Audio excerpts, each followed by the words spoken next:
Alhamdulillahirabbil alamin wa sallallahu wa sallama ala nabiyyi wa rasulih Muhammadin wa ala alihi wa sahbihi ajma'in. Pertama, kita bersyukur segala puji bagi Allah Subhanahu wa taala. Segala puji hanya milik Allah Subhanahu wa taala. Hanya Allah semata yang layak dipuji, yang berhak dipuji. Segala puji hanya milik Allah Subhanahu wa taala yang telah memberikan kita kemudahan.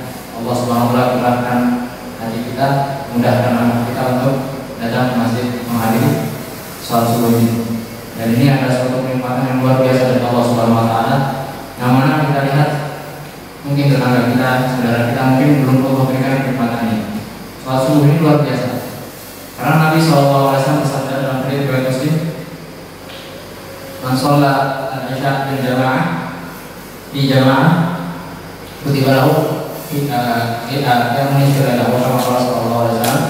Barang siapa yang sholat isya maka dia seolah-olah sholat setengah malam penuh.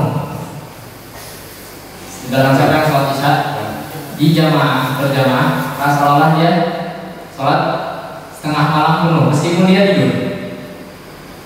Kemudian Nabi SAW lanjutkan, dan barang siapa yang sholat subuh di jamaah berjamaah di masjid maka seolah dia sholat semalam suntuk penuh. Sholat malam penuh meskipun dia tidur.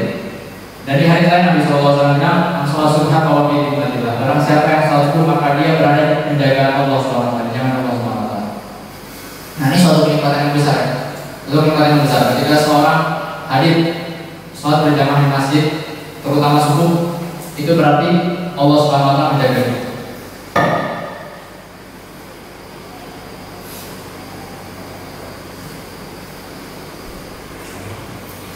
Itu berarti Allah Subhanahu wa taala menjaga dia. Dan itu berarti dia tertulis untuknya sholat. Belum lagi sholat subuh ini adalah pertanda pemisah. Sholat subuh ini adalah pertanda pemisah antara orang mukmin dengan orang munafik. Karena Nabi SAW dalam hadits riwayat Bukhari dan Muslim, "Inna sholat ala munafiqin sholat isya wa sholat fajr." Sesungguhnya sholat yang paling berat untuk orang munafik adalah sholat isya dan sholat subuh. Walau ya'lamuna ma fihi ma la ta'lamun walau hadwa. Kalau seandainya orang-orang munafik ini tahu apa yang ada di dalam sholat subuh ini dan sholat isya, kalau seandainya orang-orang munafik itu tahu apa keistimewaannya sholat subuh dan sholat isya, la ta'lamun walau hadwa, mereka akan datang ke sholat isya dan sholat subuh itu meskipun merana, meskipun ngeret, meskipun ngekok. Dan ini suatu keistimewaan. Alhamdulillah kita bersyukur kepada Allah SWT, karena kalau bukan karena taufik dari Allah SWT kita nggak mungkin hadir. Tentu apa yang saya sampaikan di sini bukan berarti saya memvonis orang yang ini nggak sholat subuh ini munafik, enggak. Tapi ini sebagai pecut, sebagai cemeti, cambukan bagi kita bahwasanya kita harus bisa menggerakkan diri kita sendiri dan keluarga kita, tetangga kita untuk selalu istiqomah hadir di masjid. Makanya di sini kajian kita dengannya Ramadan. Targetnya Ramadan ini insya Allah Masjid Darussalam lebih makmur, lebih aktif, lebih banyak kegiatan dan lebih berisi, lebih penuh. Kemudian sholat serta salam kita sampai kepada Nabi kita, junjungan kita, imam kita, Nabi Muhammad SAW. Tokoh paling ideal, sosok paling sempurna yang menjadi panutan, yang paling sempurna untuk menjadi panutan, Nabi SAW. Kita pun menyampaikan sholat kepada keluarga beliau yang mulia, para sahabat beliau, serta orang-orang yang terus mengikuti beliau hingga akhir zaman nanti. Kita berharap berdoa kepada Allah Subhanahu wa taala, semoga Allah Subhanahu wa taala mempertemukan kita dengan beliau di hari kiamat. Kita ini umat belakangan ya, kita umat belakangan. Kita punya satu kerugian atau kecacatan yang nggak bisa ditutup dengan apapun, yaitu kita nggak bisa bertemu dengan Nabi SAW. Ya kan? Ini suatu kecacatan, ini suatu apa sih namanya? Karena yang namanya sahabat yang bertemu dengan Nabi SAW itu adalah suatu kemuliaan yang nggak bisa diganti dengan ibadah apapun. Akhirnya kita sepakat, Ahlus Sunnah wal Jamaah sepakat, manusia terbaik setelah para Nabi adalah para sahabat. Nah, kita ini orang-orang belakangan yang gagal, yang istilahnya tidak Allah pilih untuk mendapatkan keistimewaan ini. Nah, Nah, kita yang belum mendapatkan keistimewaan ini, jangan sampai kita tidak mendapatkannya di hari kiamat nanti. Udah gak ketemu Nabi di dunia, gak ketemu Nabi di surga, itu udah terlalu dia di atas kemudian. Nah, makanya kita berdoa kepada Allah Subhanahu Wa Taala, semoga Allah Subhanahu Wa Taala menjaga kita istiqomah di atas sunnahnya, sehingga kita kelak bisa bertemu dengan Nabi Sallallahu Alaihi Wasallam. Allahumma amin. Jamaah salat subuh yang dimuliakan oleh Allah Subhanahu Wa Taala. Kajian kita ini temanya pra Ramadan.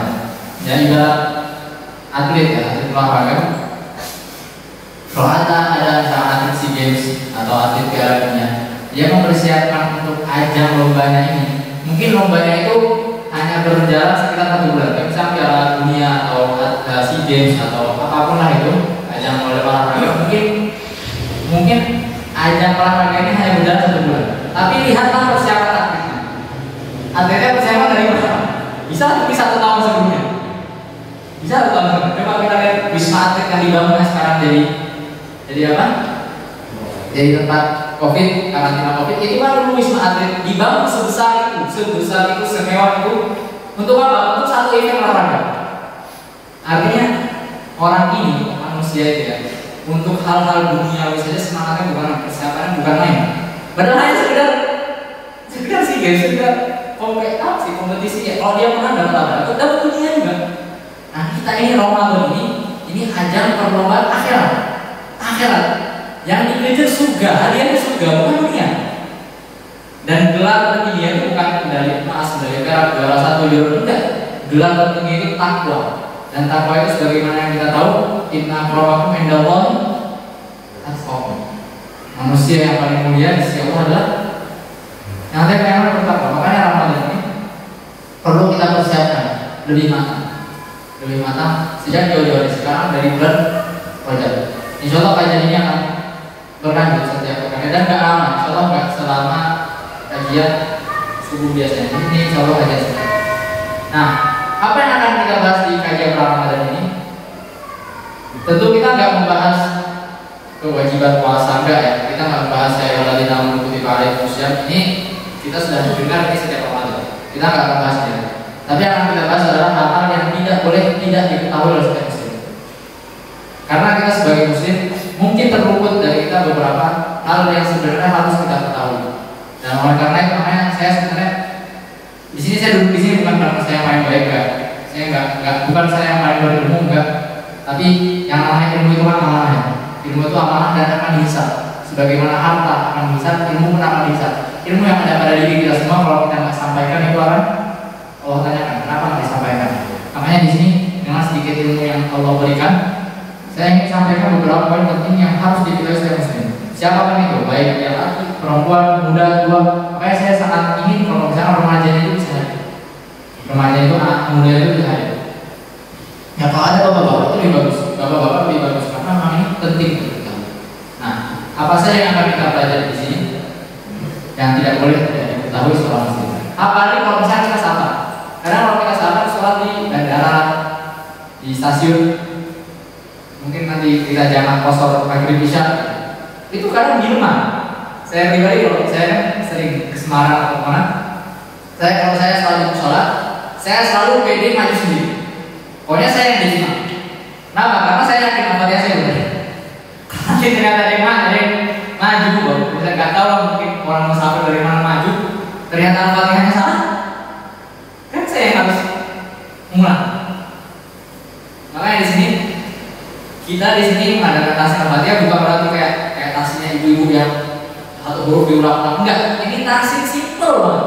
Satu pertemuan selesai, simple sekali. Hanya untuk membedakan antara huruf shod dengan sin, antara huruf misalkan h dengan h dengan kho, agar tidak ada kesalahan yang membahayakan. Kalau misalkan kesalahan yang salah biasa, misalkan kurang fasih mengucapkan shod, kurang fasih mengucapkan h, misalkan ini nggak masalah.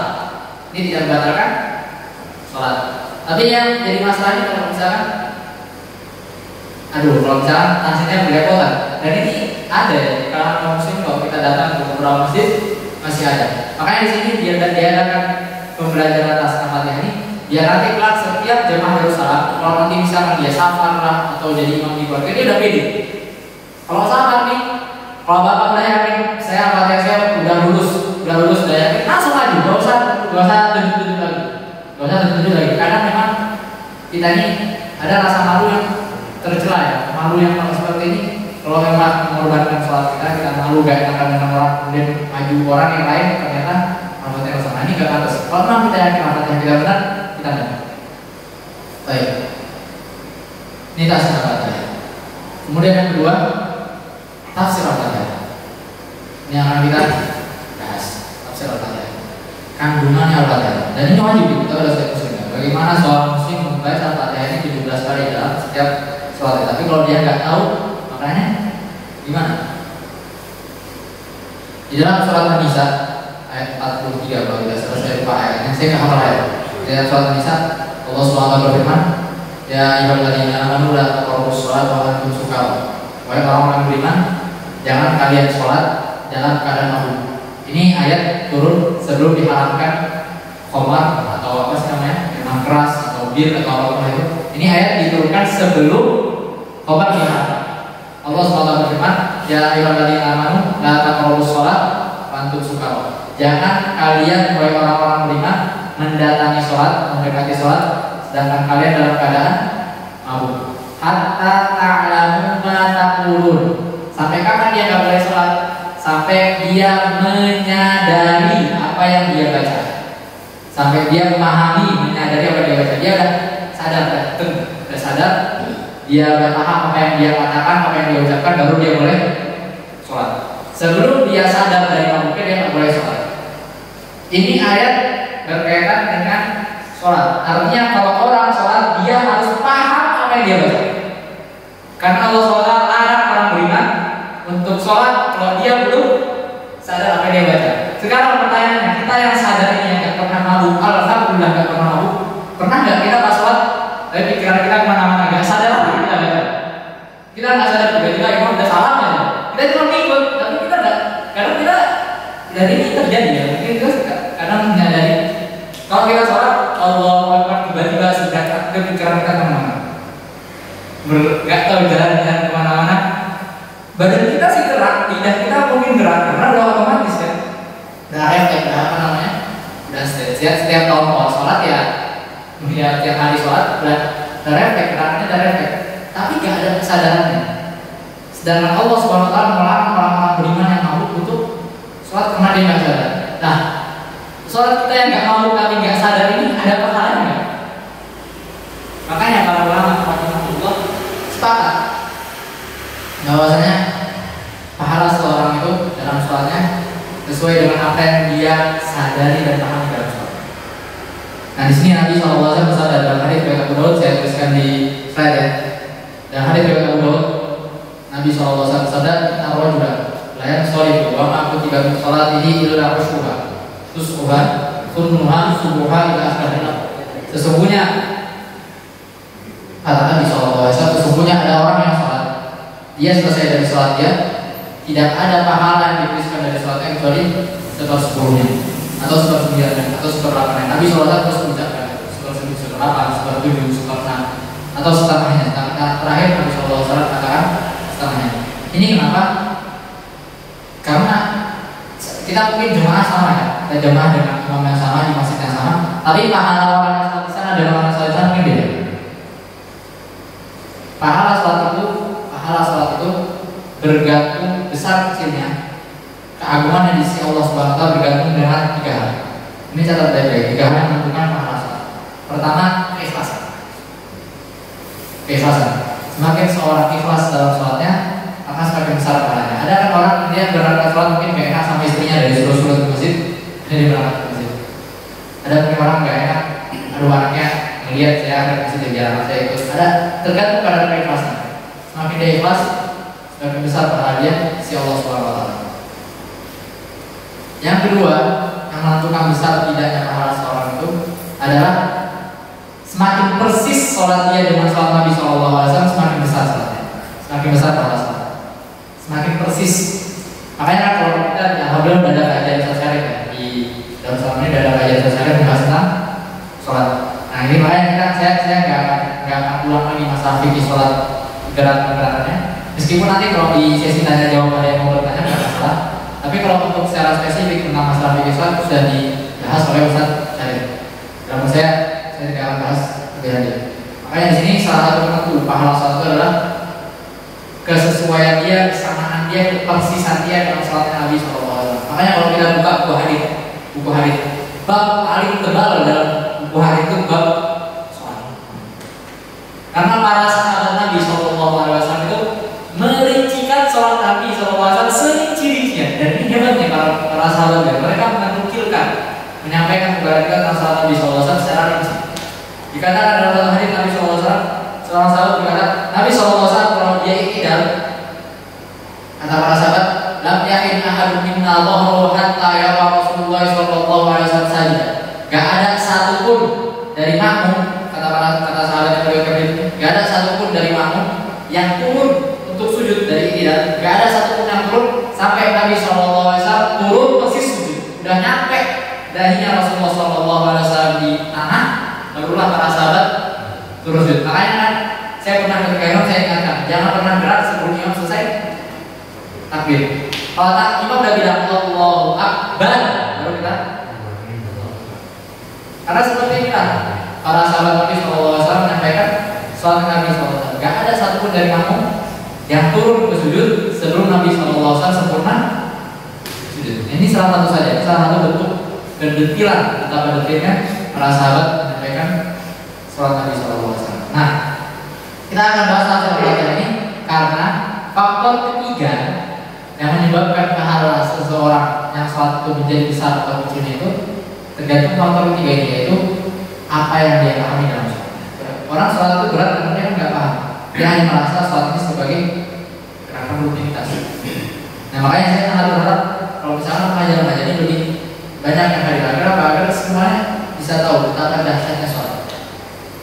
Di sini saya tuliskan di sini asal dari Ibnu Abbas radhiyallahu anhu, beliau berkata, engkau tidak mendapatkan apapun dari sholatmu kecuali apa yang kau pahami darinya.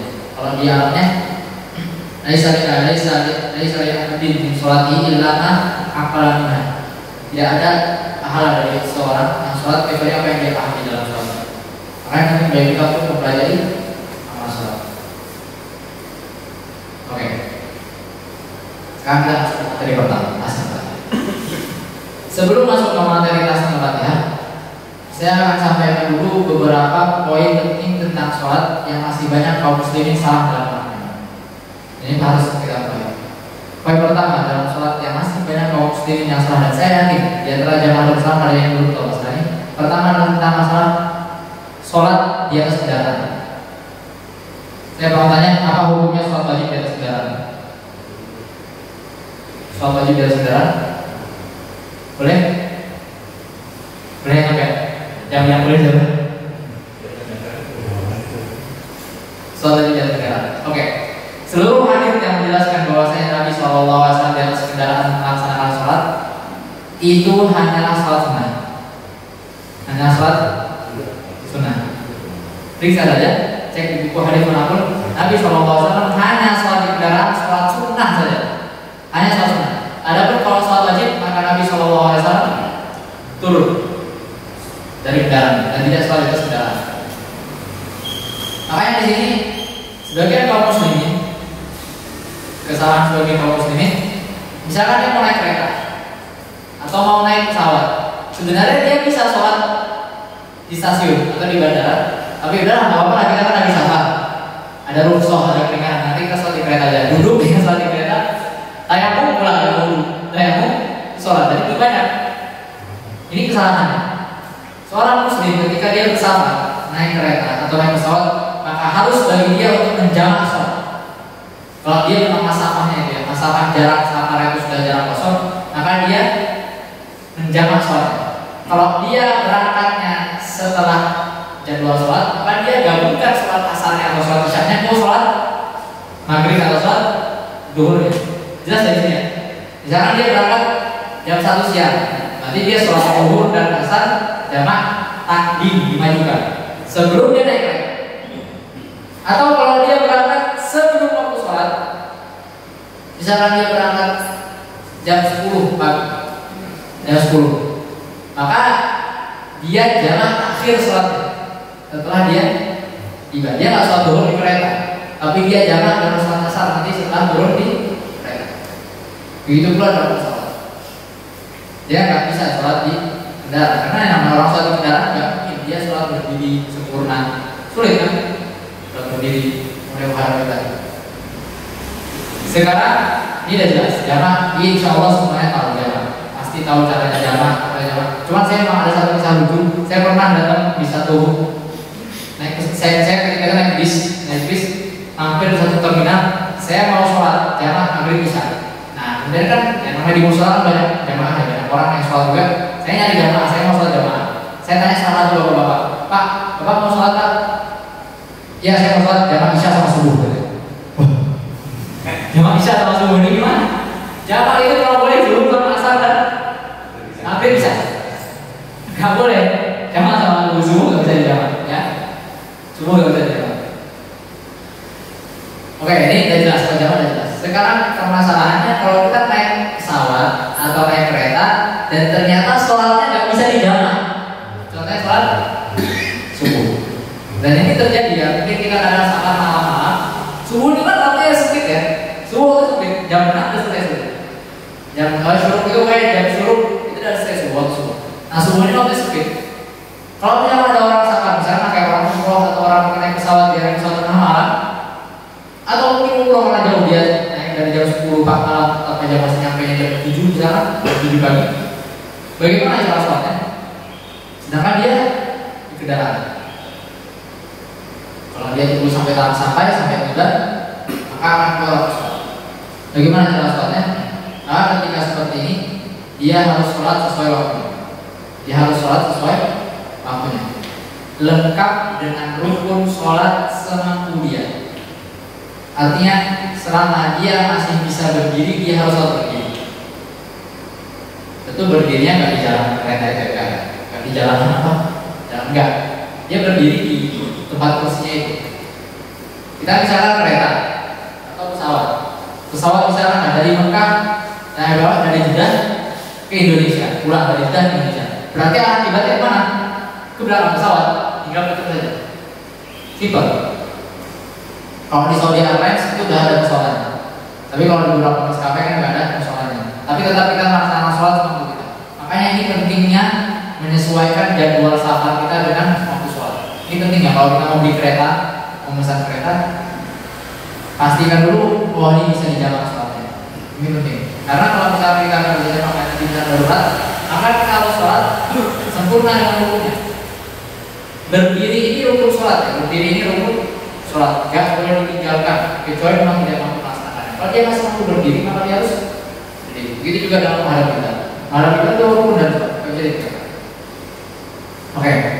Kemudian permasalahan kedua, yang banyak orang yang salah di dalamnya. Masalah kedua yang banyak orang keliru di dalamnya adalah masalah sholat duduk bagi orang tua. Saya mohon di sini saya harus sampaikan ini karena setiap kita akan tua. Ya kalau nggak tua berarti nanti sebelum jadi tua. Makanya yang saya sampaikan, sholat duduk bagi orang tua. Sebagai orang tua itu dia bisa berdiri, bisa datang ke masjid, tapi nggak kuat rukuk sujud, ya kan? Nggak kuat rukuk sujud karena rukuk sujud sakit nggak bisa rukuk sujud. Dan ini Allah SWT berikan ringan, Allah SWT bolehkan dia bersolat, Allah berikan ringan. Tapi ingat, berdiri itu rukun sholat. Artinya selama dia berdiri, dia harus berdiri. Gerakan sholat yang berdiri dia harus berdiri. Kalau dia hanya nggak mampu rukuk sujud, maka dia nggak boleh sholat dari awal berdiri. Nggak boleh dia sholat dari awal Allahu Akbar duduk. Nggak boleh, karena dia mampu berdiri. Selalu ingat, berdiri itu rukun sholat wajib. Kalau Anda sholat sunnah, dia atau Anda malas berdiri, nggak masalah Anda sholat duduk. Sholat dia boleh duduk, sholat duha boleh duduk, nggak masalah. Tapi paling setengah ada sholat berdiri. Kalau sholat wajib berdiri, kecuali memang tidak mampu. Misalkan memang tidak mampu, memang nggak kuat berdiri, maka dia boleh duduk. Atau sakit kakinya, atau mungkin kayak misalkan Rasulullah SAW di akhir hayat beliau memang kaki beliau tidak masalah, tapi kalau beliau sakit demam parah sehingga setiap kali berdiri jatuh pingsan. Akhirnya nggak masalah dia sholat duduk. Dan dan beliau Shallallahu Alaihi Wasallam sholat dulu. Tapi kalau orang tua misalkan orang tua tidak mampu berdiri, tidak mampu ruku dan sujud, maka dia sholat tetap harus berdiri. Nanti ketika ruku dan sujud baru. Begitu juga dengan sebagai orang tua yang mungkin dia masih kuat jalan ke masjid tapi gak kuat berdiri lama. Maka apa? Dia sholat berdiri. Ketika nanti sudah tidak kuat, gak kuat lagi dia maka diselesaikan kursi bawah. Ini juga penting ya, harus diketahui.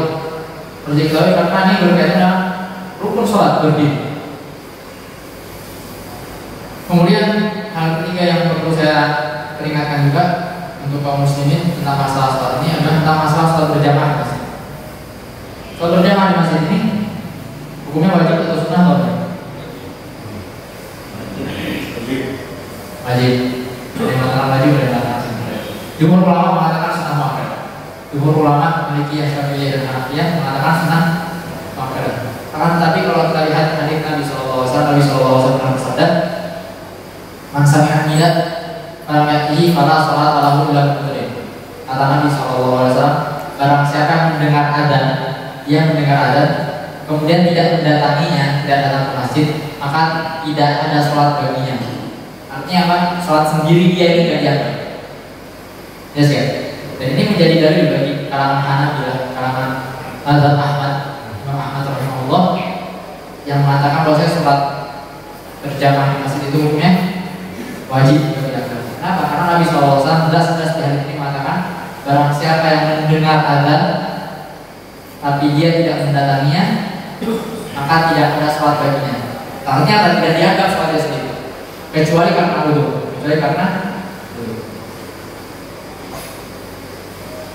Nah, di sini ini sebagai catatan bagi kita ya. Ini anak kita, saudara-saudara kita, tetangga-tetangga kita ini harus diajak ke masjid. Tentu ini kita berbicara tentang masalah COVID ya. COVID ini permasalahan lain. Ini apa sih namanya ini? COVID dan takdir Allah SWT yang berikan dari COVID ini soal berjalan atau banyak pilihan. Tapi di masa-masa normal tidak layak bagi seorang muslim laki-laki meninggalkan sholat berjamaah kecuali memang ada